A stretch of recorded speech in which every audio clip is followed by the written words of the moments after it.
私は魔法帝だ。 Once you play God, once you play God, they're gonna crumble one by one.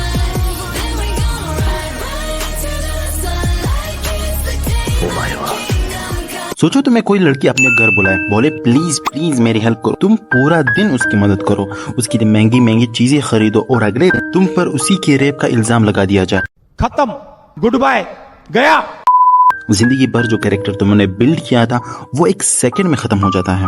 भाई ये story है rising of the shield hero anime की, जो एक इसी का एनिमे है और मुझे लगा कि इस एनिमे में इमोशनल टच कुछ ज्यादा ही है। अब देखो, अगर तुम्हें 4 वेपन्स दिए जाए, स्वॉर्ड, स्पीयर, बो और एक शील्ड, तो क्या चूज करोगे? Anything but the shield, right? हाँ, अगर आप कैप्टन अमेरिका के फैन हो तो अलग बात है, क्योंकि शील्ड कोई वेपन तो नहीं।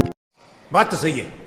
बात करें इसकी स्टोरी की तो नाफुमी कॉलेज का एक स्टूडेंट है जो अपना ज्यादातर वक्त गेम्स खेलने में और नॉवल पढ़ने में गुजारता है। एक दिन उसे लाइब्रेरी में एक बुक मिलती है, द 4 कार्डिनल वेपन, जिसमें एक ऐसी दुनिया के बारे में बताया गया है जिसे तबाही से बचाने के लिए 4 हीरोज को दूसरी दुनिया से समन किया जाता है, बुलाया जाता है। इन हीरोज के पास शील्ड, बो, स्पेयर और स्वॉर्ड होते हैं। नाफुमी को भी लगता है कि शील्ड कोई वेपन तो नहीं। अचानक से वो एक पोर्टल के जरिए दूसरी दुनिया में पहुंच जाता है। नाफुमी सब कुछ देखकर बहुत हैरान और कंफ्यूज था, उसे बिल्कुल समझ में भी नहीं आता कि क्या हो रहा है। उसके बगल में 3 और लड़के होते हैं, उनके सामने कुछ लोग खड़े होते हैं जो बताते हैं कि वो 4 कार्डिनल हीरोज है और उन्हें एक रिचुअल के जरिए यहाँ समन किया गया है, बुलाया गया है, और वो लोग चाहते हैं कि ये हीरोज उनकी दुनिया को वेव्स से बचाए। वेव्स बेसिकली ये है कि जब मॉन्स्टर दूसरी दुनिया से इस दुनिया पर अटैक करते हैं। नाफुमी उनकी बातें सुनने के लिए तो मान जाता है, तैयार हो जाता है, लेकिन उससे पहले वो कुछ और कहे।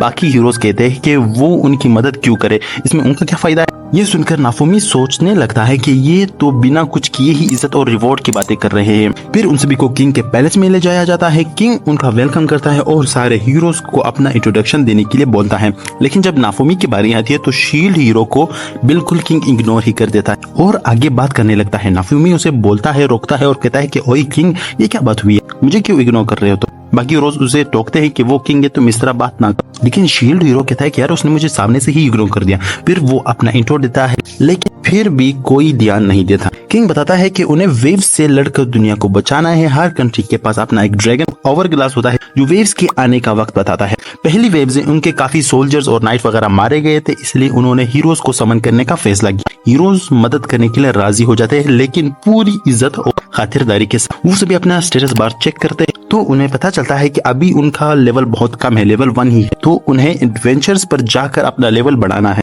और एक वेपन की ग्रोथ तभी होगी जब वो अकेला लड़ेगा, बिना बाकी कार्डिनल वेपन्स के कांटेक्ट में आए। रात को कमरे में सब बात कर रहे होते हैं, तब नाफुमी और बाकियों को पता चलता है कि वो सब अलग अलग डायमेंशन से बुलाए गए, ना कि एक सेम डायमेंशन से। नाफुमी के अलावा बाकी हीरोज भी शील्ड को ना इतनी इज्जत देते हैं, ना उन्हें इतनी परवाह होती है। अगली सुबह वॉरियर्स जमा होते हैं ताकि हीरोज के साथ पार्टी बनाए और एडवेंचर में जाए ताकि लेवल अप कर सके। नाफुमी के पीछे कोई नहीं खड़ा होता। किंग बताता है कि किंगडम्स में ये रूमर्स है कि शील्ड हीरो ही इस दुनिया की एंडिंग की वजह बनेगा, इस तरह कहा जाता है। नाफुमी सोचता है मुझे कोई तो चाहिए था कि मैं लेवल अप कर सकूं, क्योंकि मेरे पास शील्ड है। तभी एक खूबसूरत लड़की जो नाफुमी को देखकर स्माइल करती है, अपना हाथ उठाती है और उसके ग्रुप में शामिल होने के लिए राजी हो जाती है। इस लड़की का नाम सिल्फिया होता है। किंग नाफुमी को अपने ग्रुप खुद क्रिएट करने का कहता है और उसे 800 सिल्वर कॉइंस, जबकि बाकियों को 600 सिल्वर कॉइंस देता है। सब हीरोज अपने एडवेंचर पर चले जाते हैं। नाफुमी से सिल्फिया का ख्याल रखने को कहकर नाफुमी और सिल्फिया वेपन शॉप जाते हैं। जब नाफुमी कोई भी स्वॉर्ड पकड़ता तो उसे शौक लगता, तो उसे पता चलता है कि वो शील्ड के बगैर कोई भी और वेपन नहीं पकड़ सकता, तो वो एक आर्मर लेता है सिर्फ। शाम को सिल्फिया नाफुमी से अपने लिए महंगे इक्विपमेंट्स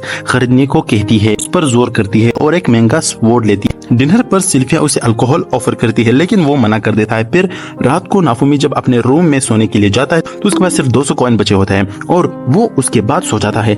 अगली सुबह जब नाफुमी देखता है तो उसकी कोई भी चीज वहां नहीं होती, सब चीजें चोरी हो चुकी होती है। वो सिल्फिया का हाल पूछने के लिए जाता है और दरवाजा खटखटाता है, लेकिन गार्ड्स नाफुमी को बताते हैं कि किंग ने उसे बुलाया। जब नाफुमी किंग के पैलेस में जाता है तो नाफुमी को गार्ड एक क्रिमिनल की तरह ट्रीट करते हैं। नाफुमी की नजर सिल्फिया पर पड़ती है और वो पूछता है कि क्या वो ठीक है। तभी राजा चिल्लाता है कि तुम बिल्कुल चुप हो जाओ।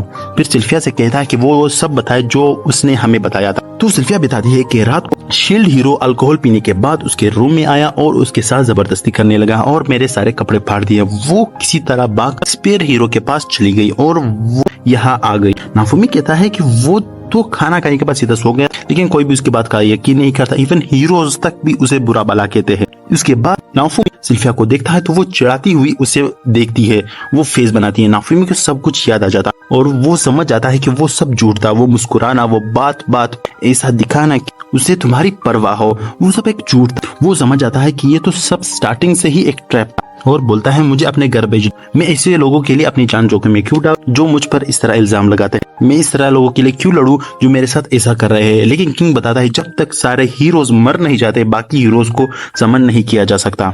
उसके बाद नाफुमी वहां से रवाना होता है ताकि लेवल अप कर सके और किंग उसे बर्खास्त करता है और यहाँ से चले जाने का बोलता है। उसके बाद जब नाफुमी जाता है अपना लेवल अप करने के लिए और वेव से लड़ने के लिए ताकि वो वेव से लड़ने के बाद अपने घर जा सके। नाफुमी महल से आते हुए कहता है कि उसकी इज्जत, पैसा और भरोसा सब कुछ जा चुका है, अब उसे खुद ही आगे बढ़ना होगा। सिटी में सभी उसे बुरी नजर देख रहे होते हैं क्योंकि सभी मान चुके थे कि शील्ड हीरो एक रेपिस्ट है। नाफुमी बलून मॉन्स्टर से लड़ता और उसका कुछ लेवल अप बढ़ जाता, लेकिन उसे कोई ना कोई चाहिए था जिसके जरिए वो लेवल अप कर सके क्योंकि उसका डिफेंस तो बहुत मजबूत था लेकिन ऑफेंस बिल्कुल नहीं। उसके बाद उसके पास एक आदमी आता है और कहता है कि मैं तुम्हारी हेल्प कर सकता हूँ। वो दोनों उस जगह जाते हैं जहाँ उसने अपने स्लेव्स वगैरह रख दिए थे और वो नाफुमी को स्लेव खरीदने का बोलता है क्योंकि वो कभी धोखा नहीं देगा, अगर वो चाहे तब भी नहीं। तो नाफुमी को एक छोटी सी डेमी ह्यूमन दिखाई देती है और वो बहुत तकलीफ में होती है। तो वो स्ट्रॉन्ग के बजाय उसे खरीदता है और उसे अपने साथ लेवल अप करने का सोचता है। उसका नाम रफ्टालिया होता है। नाफुमी रफ्टालिया के लिए कपड़े और स्वॉर्ड वगैरह खरीदता है। नाफुमी रफ्टालिया को स्ट्रॉन्ग बनाना चाहता है इसलिए उसके साथ बहुत ज्यादा सख्त ट्रेनिंग वगैरह करता है और लेवल अप कर रहा होता है।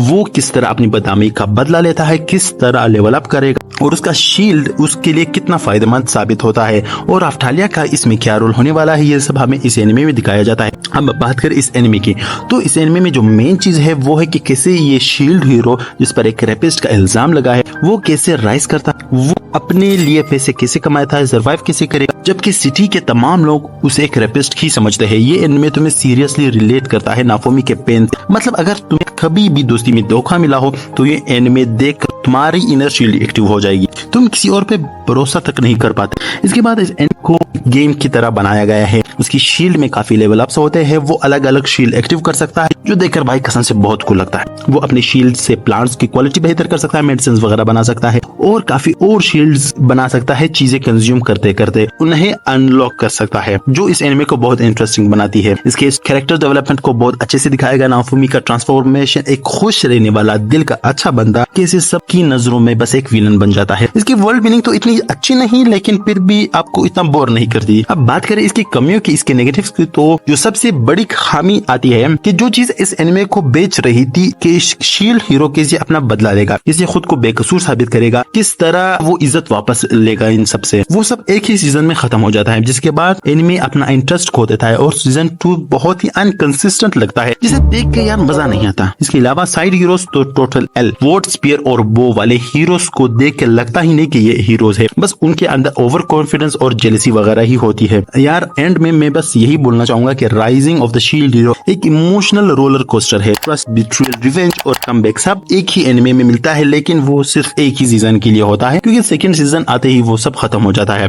लेकिन ये एनिमे बहुत बड़ा लेसन देता है कि कोई भी बिना मतलब तुम्हारे साथ नहीं होता, उनका मतलब खत्म होने पे वो तुम्हें छोड़कर चले जाएंगे जैसे तुम कभी एग्जिस्ट ही नहीं करते थे। तुम्हारी अच्छाई ही तुम्हारी दुश्मन बन जाएगी और तुम्हारी नफरत को तुम्हारा असली चेहरा बना दिया जाएगा। इसलिए अगली बार जब भी कोई तुम्हारे साथ एक्स्ट्रा स्वीट हो तो समझ जाना कि ये रॉन्ग नंबर है। अगर तुमने ये एनिमे देखा है तो कमेंट पे अपनी ओपिनियन जरूर मेंशन करना और इस वीडियो को लाइक कर देना। मिलते हैं नेक्स्ट वीडियो में, तब तक be engaged with the AK explained.